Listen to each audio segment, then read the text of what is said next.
Ahoy, Yaxarati. Olá, como vai?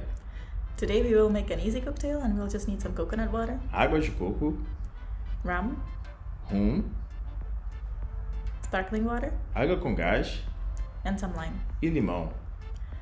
We keep our glass in the freezer because that way the cocktail will stay colder for a longer time, but to start we'll just fill it up with ice.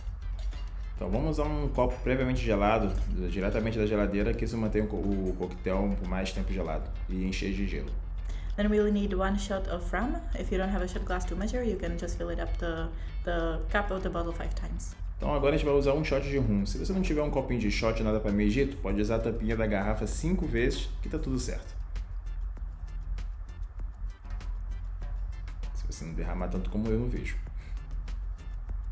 Alright, when we have the rum, we'll just squeeze some lime juice inside the glass. Então parte o limão em 6 e uma parte dele você vai espremer dentro do copo. And of course, we'll add the coconut water. For this cocktail, we will use 100 milliliters.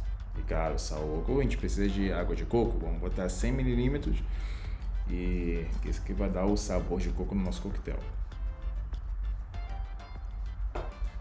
Then we'll just fill the glass up with sparkling water. Depois a gente só completa com água com gás, isso aí que vai dar reforçar o frescor do coquetel.